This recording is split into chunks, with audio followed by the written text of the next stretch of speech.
Good afternoon, everyone. Good afternoon.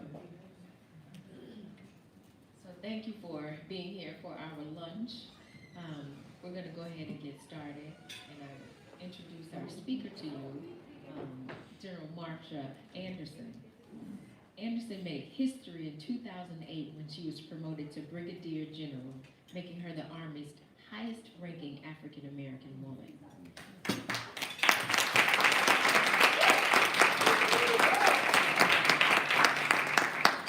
Deputy Commanding General of the Army's Human Resources Command, she supported more than 1 million service members. She served in that capacity until 2011, when she became the first African-American female Major General in the Army, Army Reserve, or Active Army. Anderson was named Deputy Chief, Army Reserve, and assumed oversight of an $8 million budget and more than 220,000 soldiers and civilians. She has been employed by the United States courts for more than 25 years and currently serves as clerk of the United States Bankruptcy Court for the Western District of Wisconsin. She also earned her bachelor's degree in political science from Creighton University, a master's degree in strategic studies from the Army War College, and a law degree from Rutgers University School of Law. She's also the recipient of several military awards, including the Parachutist, did I say that wrong? Yeah, you did correctly. Did I say that? Including the Parachutist Badge and the Army Distinguished Service Medal, which recognizes individuals who have distinguished themselves through exceptionally meritorious service to the government in a duty of great responsibility. Please join me in welcoming General Marcia Anderson.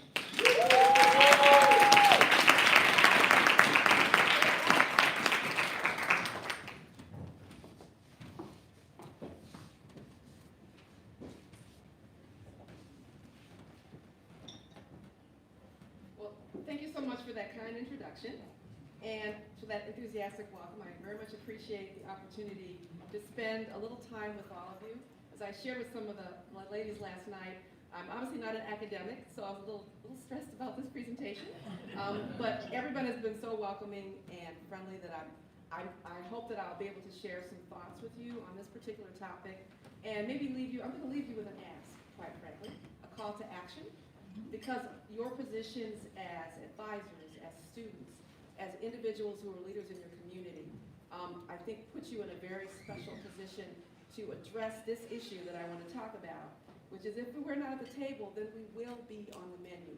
And I think in many ways, we actually are already on the menu, as some of you talked about this morning. So I'm going to talk about some critical areas where I think we're largely absent. And I know we talk about this, we've talked about it in the past, but as I said, I think we need to start moving forward on this in a very aggressive and assertive way. I think our absence from the table in these conversations, as we can kind of see in some of the realms, political and business, have had a significant and a detrimental impact on our community. But it also not just impacts our community, but it impacts the larger world, and people who are either disenfranchised or lack the power. So the areas I'm going to talk about this afternoon are going to be economic, political, the media, so I think we can all guess where I'm going with that. And then what I see is an extremely close nexus between business, the military, and the diplomatic spheres. And I'll explain more about that when I get to that point. But first I want to talk about, and let's see if I can drive here. I want to talk about economic. Business ownership is obviously an engine. The majority of businesses in the United States, according to a recent survey of 2016 of entrepreneurs by the U.S. Census Bureau, showed that there were 5.6 million employer-owned businesses in this country. Firms with fewer than 100 workers comprise about 98% of the businesses in this country. So I'm not talking about people don't have to go out and start a large company like Microsoft or an IBM or something that large.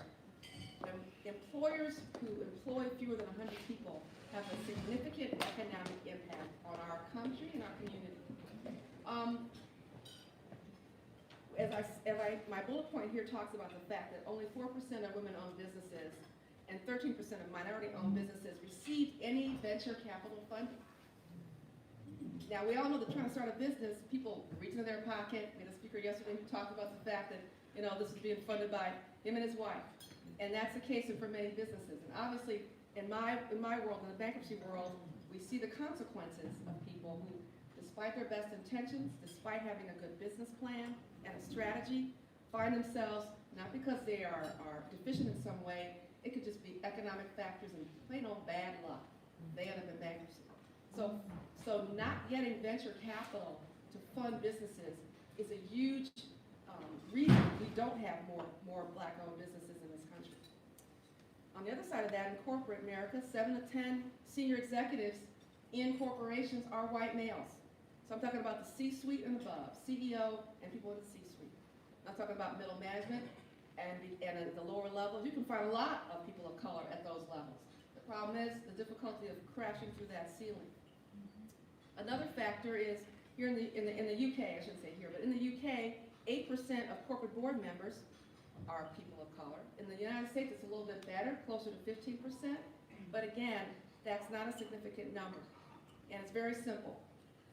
Principle will drive policy and culture in any organization, whether it's a large corporation, an educational institution.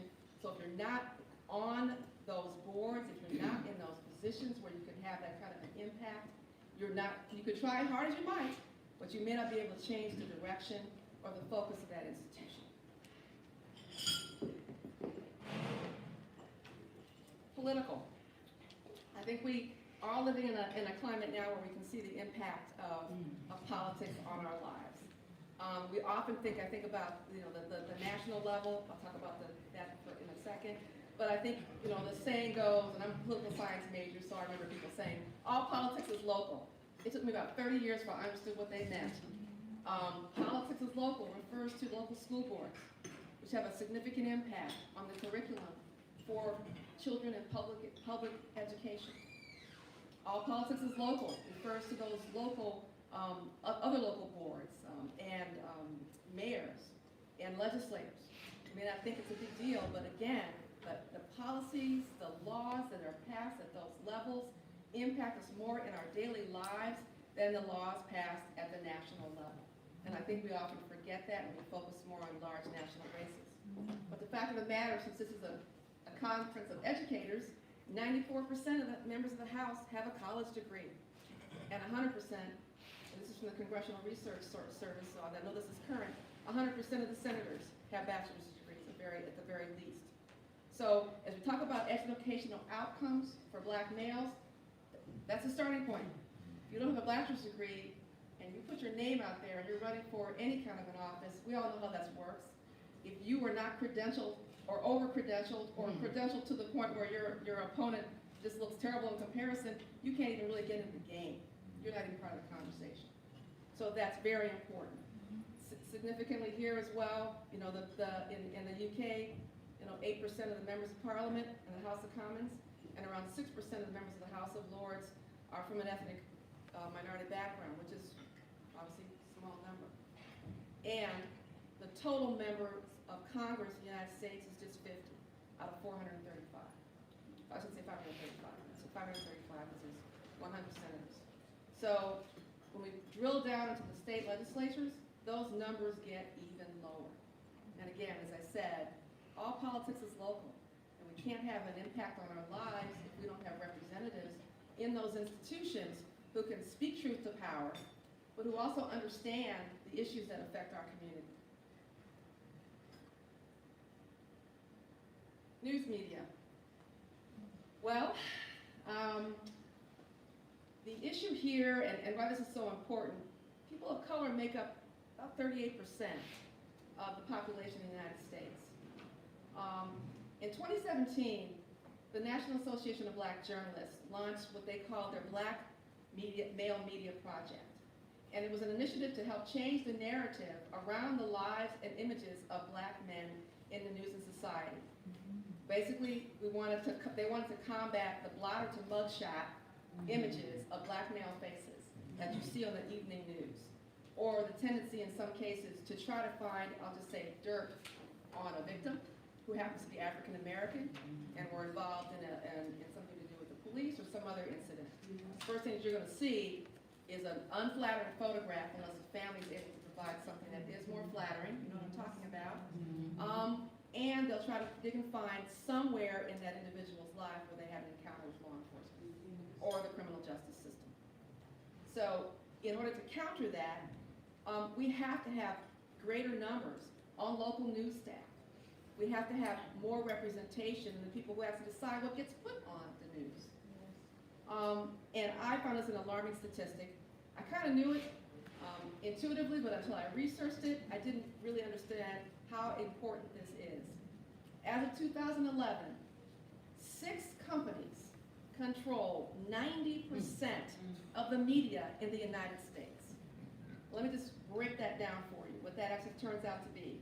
The media companies that own 90% of the media content in the United States: GE, General Electric. They have Comcast and NBC. News Corp, familiar with them? They have Fox and the Wall Street Journal. Disney, ABC, and ESPN.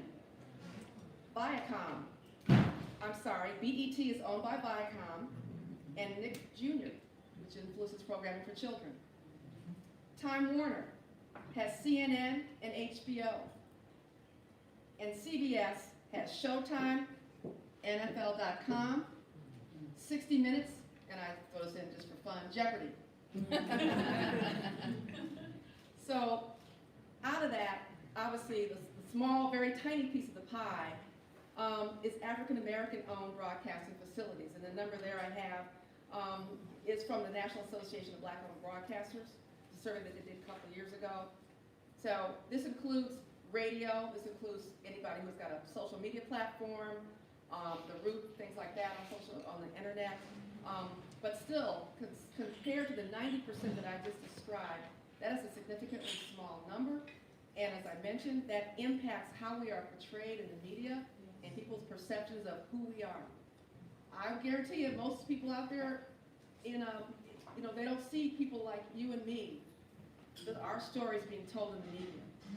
And so that's why it's important, if you were advising people or students, they need to think about that. They need to think about journalism or some other way they can get the word out, because it's not getting out there. Now, this is a kind of a topic that's kind of near and dear to my heart. And I kind of, as I said, there's a nexus here between business, military, and diplomats. And it may not seem obvious, so I'm going to walk you through how I got there. They are inextricably intertwined. The military is a common link between business on one side and diplomatic careers on the other. And why is that so important? When we talk about our national security, those 3 areas they have a huge impact on how our national security is executed. I'll just put it that way, how it's executed and the things we do in terms of executing our foreign policy and supporting our national security. As I said earlier, CEOs and people in the C-suite are overwhelmingly white and male.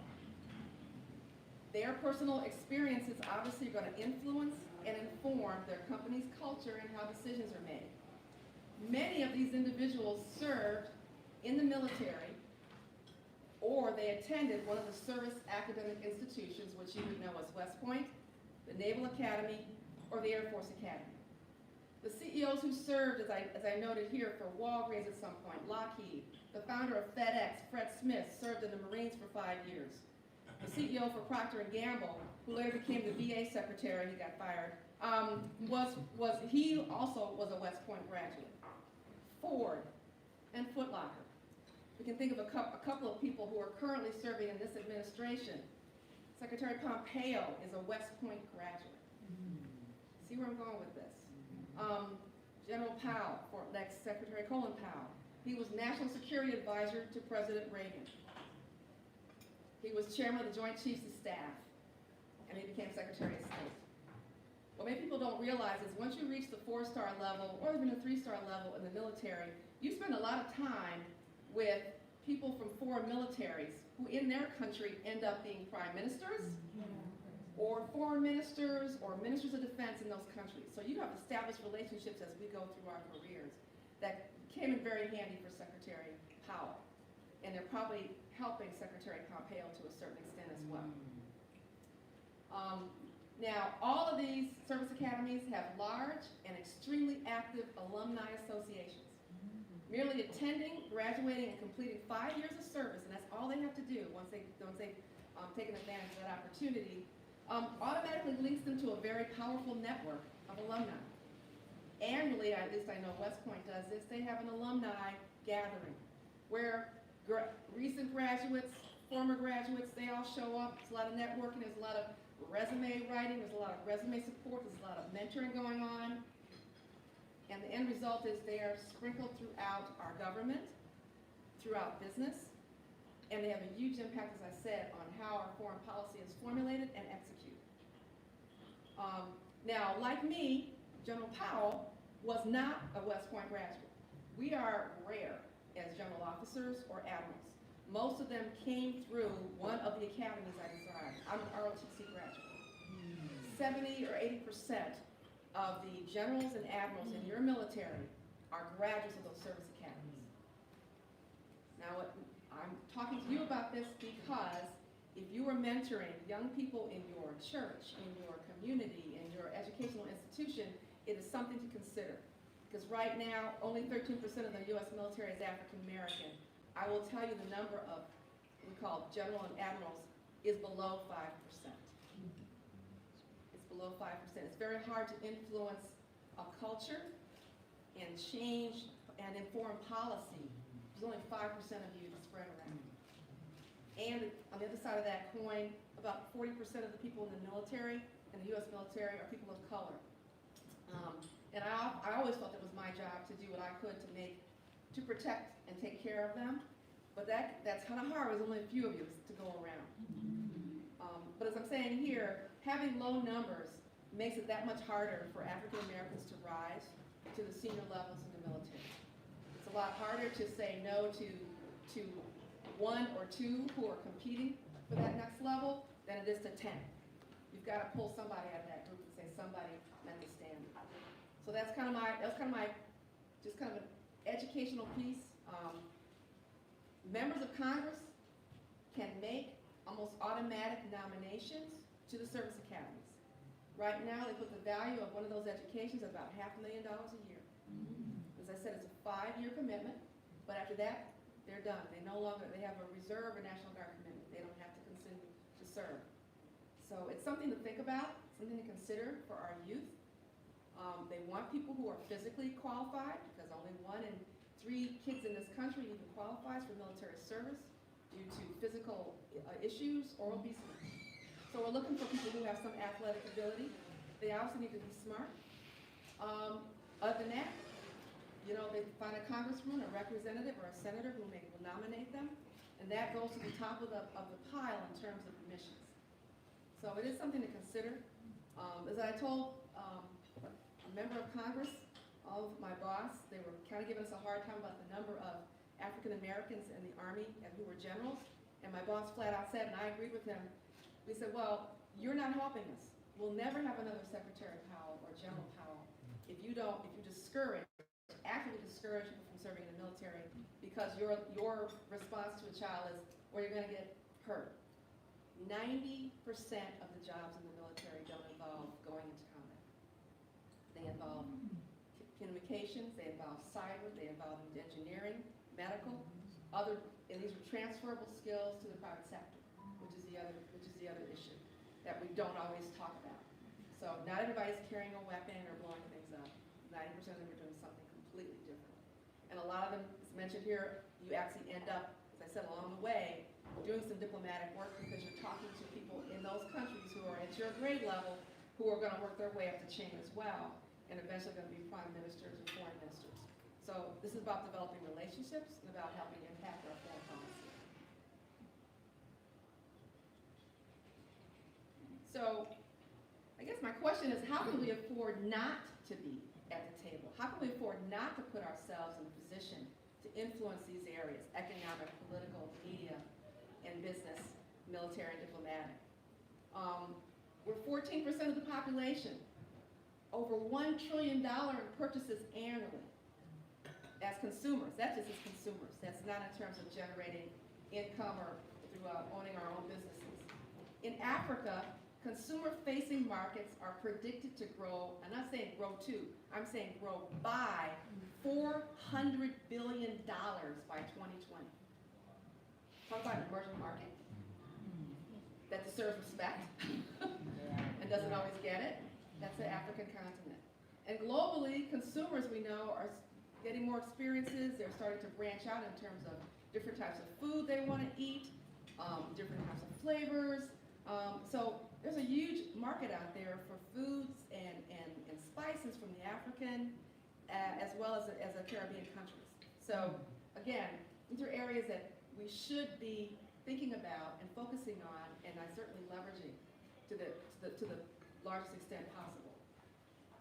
I said earlier that decisions that are made at the state and local levels impact our communities, I think, more than we sometimes think about. And I definitely worry about not having or seeing, even in my community in Madison, enough people of color on our local school board, because they make some significant decisions about how children are educated and the policies that those schools impose on children in terms of disciplinary action, you name it. They are in there and have some influence on those decisions.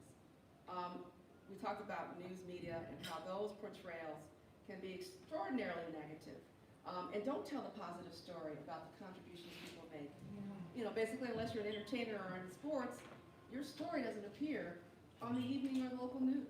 We do a great job talking about our high school athletes, but you rarely ever see them do an article or something about, History Challenge, Black History Challenge Bowl, or kids in your community who are doing good things and good work. So again, somebody's controlling that narrative. Somebody in that local newsroom is putting that story or pitching that story to their producer to get it onto television. A lack of our folks in there as journalists, I think, is contributing to that problem. It'd be great to also own the media, but we had BET and they sold it, so can't talk about that. But hey, it happens. And then principles, as I said, drive our military and foreign policy. Principles drive it. So if your principles are to reduce foreign aid, you're going to reduce foreign aid to African countries. You're going to reduce foreign aid to countries in the Middle East. And that ends up, I think, in the end, contributing to the general chaos we see there and uncertainty and confusion. So again, principles drive our military and foreign policy, and many of the individuals who are doing that, as I said, are graduates of the military academies, and they are sprinkled all over our government. And in many cases, after you serve, sometimes in the military, it's almost a pipeline into the State Department. There's a ton of people who work in the State Department right now who worked at some point in military intelligence or something else. But they're the ones who are on the front lines in our embassies around the world. And having been at some of those embassies around the world, I will tell you, it's not a real diverse diplomatic corps. Secretary Powell did his best to improve that. There's a couple of programs that provide fellowships that are supported by some of our African American congressmen. One of those programs was almost shut down by Secretary Tillerson, but there was a great deal of effort to get that reinstituted, and thank goodness they did. But again, those are the kinds of pipelines that lead to people becoming senior foreign service officers. And what people may not understand as well is a lot of our ambassadors are not all political appointees. Many of them are basically senior members of the foreign service who assume the role of an ambassador in, I'll say, the not so sexy countries. Everybody wants to be the ambassador to Ireland or to Great Britain. Nobody wants to be the ambassador to Ethiopia. So in many cases you will find that ambassador is not a political appointee, it's a senior member of the Foreign Service. And again, those individuals, from my experience, don't look a lot like the people in this room. So here's where I come to my call for action, my ask. Because as I said, many of you advise people in your role as academics, your academic advisors. You are leaders in your community, you are leaders in your faith community or in your church, and you have an opportunity to talk to and educate and inform our youth about career choices and opportunities. So my recommendation and my suggestion to you is to ask them to think about some of these areas that we talked about today. Journalists, it's just huge. I mean, because so many people are on social media platforms and they no longer really read newspapers, we need to have more people out there pushing the content that will have positive images about who we are and what we do. We have to push the content. And I'm not a journalist. I just know a couple, and I stayed in the Holiday Inn Express once. So, people also need to consider pursuing careers in politics. It can be tough. Your personal business, as we say in my house, is out there for everybody to see. But again, it's an important area, and it has significant impacts on us at a local and national level. And as I said, the military, I think, is misunderstood as an opportunity, as a springboard for our youth. And many of the people in this room, maybe, I don't know, but a lot of people in our community got a hand up into the middle class as a consequence of World War II, or the Korean War, and then taking advantage of the GI Bill and those benefits. They went to college, and they were able to then, have a life to be able to encourage and send some of us to college. So I think that we're overlooking that as an opportunity. And again, it's an opportunity for people after they serve. They don't just serve for 20 years. They can serve for a few years. But they're now part of a huge network, a huge alumni network. A very quick story, my first job out of college, I interviewed with Kellogg Company. They had a plant in Omaha, Nebraska, where I went to Creighton. And I remember it was a room full of white males and me. And I was interviewing for an entry-level position with Kellogg's. To be honest, at one point I asked them, are we going to talk about the job? Because I told them I was an ROTC and I had gotten commissioned as second lieutenant. All they wanted to talk about was my military background. In fact, when I asked that question, the superintendent of the plant said to me, he said, oh, you had us after you told us you had military experience. I'm just saying, it opens doors. They were ready to take me, and I was only the second black woman that ever hired at that plant and on the supervisory track. It had a huge, the other one was an engineer with a degree from Purdue, so I was a science major, so go figure, I worked for Kellogg's. But in any event, it is something I just really, really, really wish people would consider. So that's where I am on this issue. I think it's time for action and not reaction. I think we have to have a strategy. It has to start now with people like my grandson, who's 7 years old. We have to start sending our kids a message that there are ways they can be very impactful, because it's going to take us a generation in some of these cases to get there. It takes 20 years to create, over 20 years, to create a general or an admiral. It can take that long to create a senior level diplomat in the foreign service. But we have to start now. We cannot spend a lot of time, as I said, reacting and hand-wringing. We have to take the time, think and act strategically. And I think, long after I'm gone, we might see the fruit of our efforts. So thank you very much for your time. I may have a couple minutes for questions, and I'd be very happy to answer them.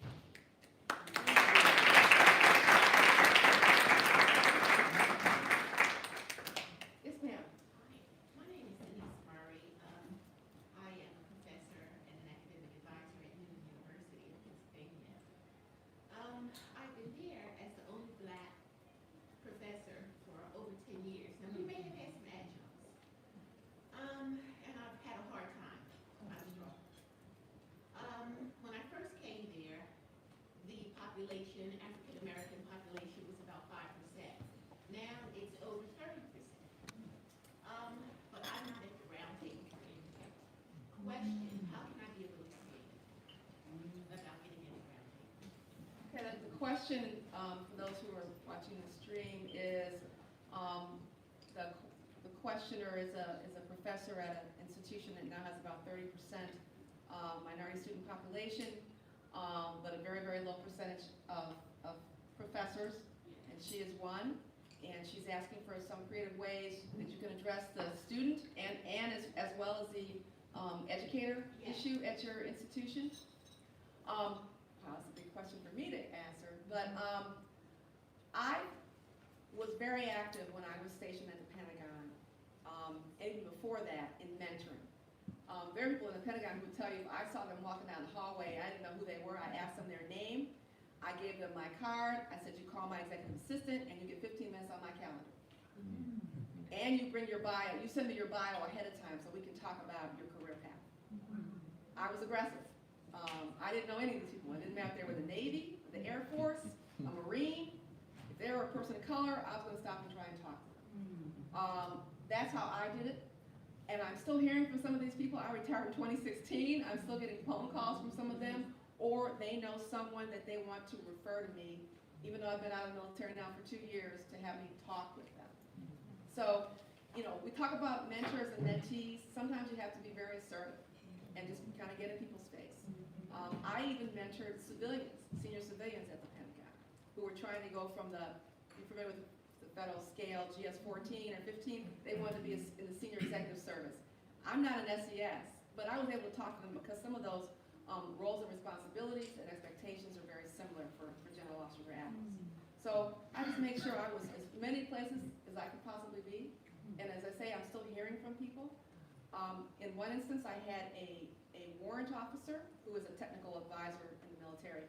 He called me from Afghanistan and asked me to call a black female captain at Fort Bragg that he felt was in trouble.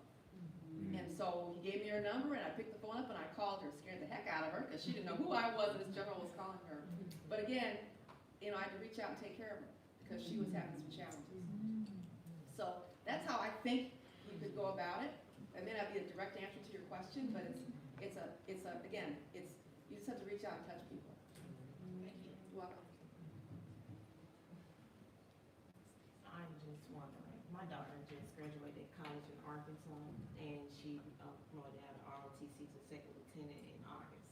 I'm just wondering if you could, we could channel some funds to her to mentor. Yes, I'd be very happy. If you've got any family members who are in the military, whether they're new or starting out, I'd be very happy to help, you know, help in any way I can. It's obviously a large institution with a global reach. And like any large corporation, there are ways to advance and there are ways that you can pretty much tank yourself without even realizing it. I would be frank and say that 99% of my mentors in the military were white males.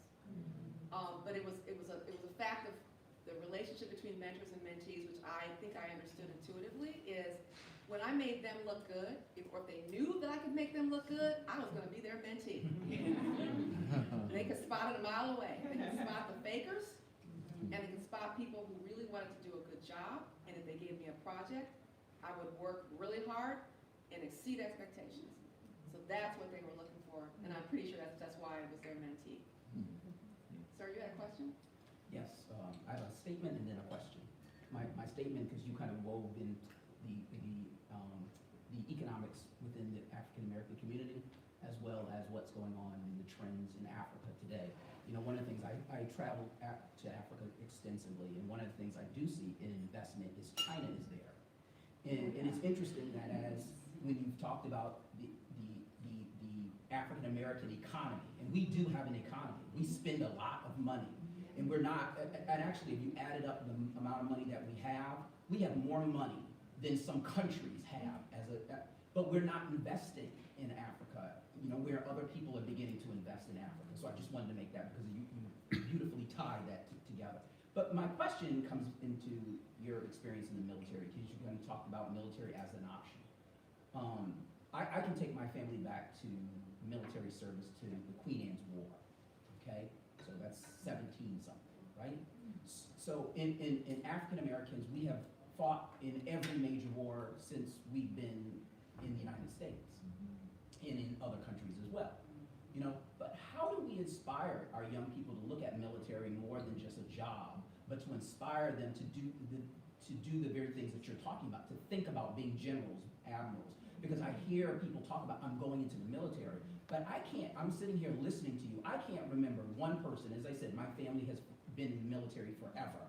I don't remember anyone ever saying that they wanted to aspire to be a general or an admiral.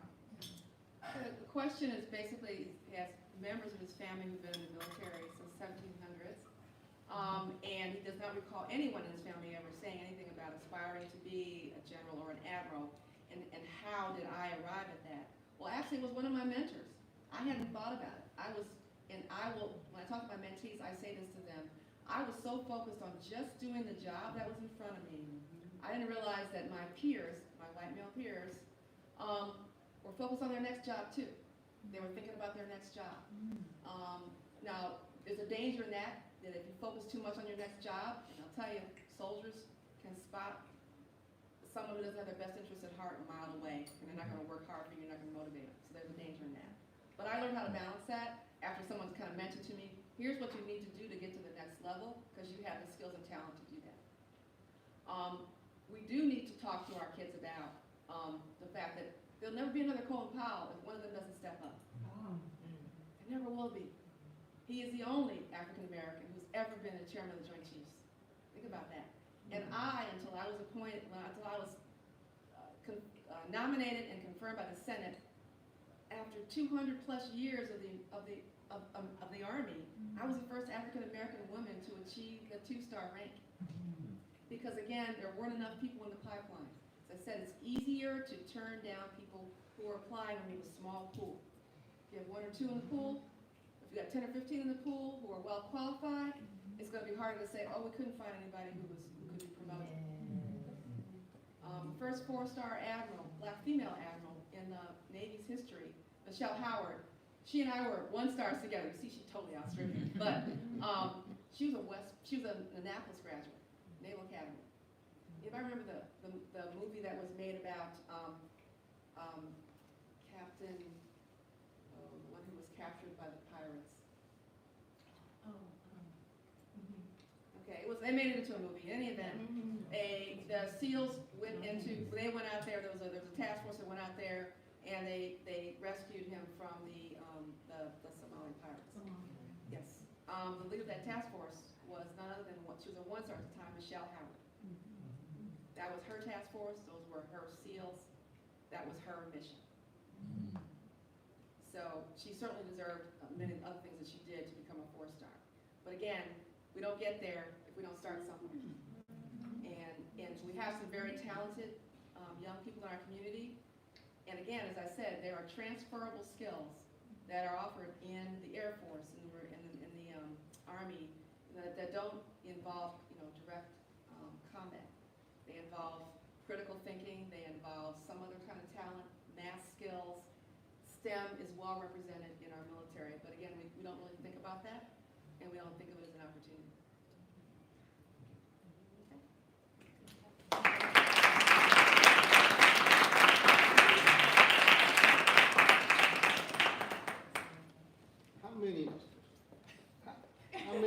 How many of you have ever seen a general before in person?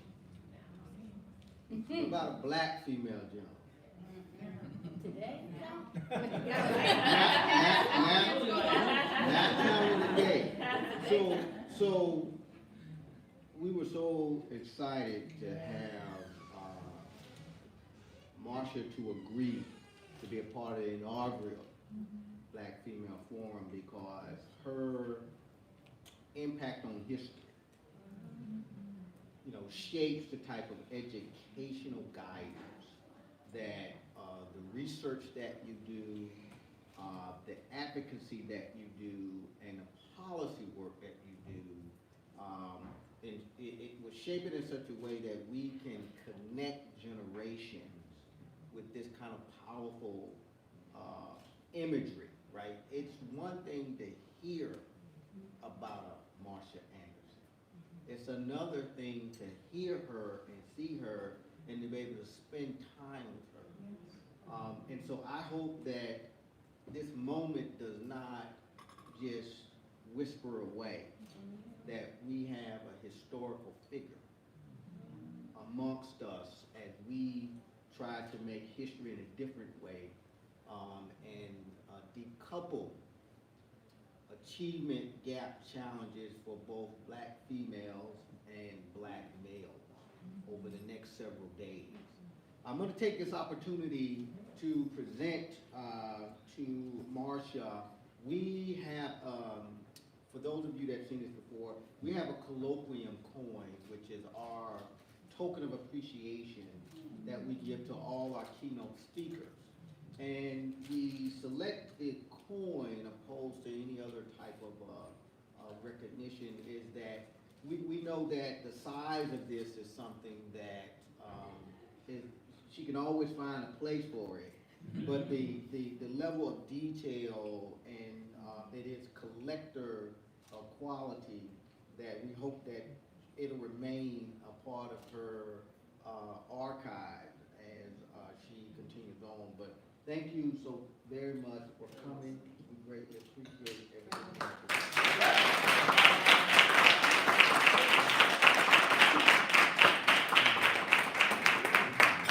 Hey, give it to her.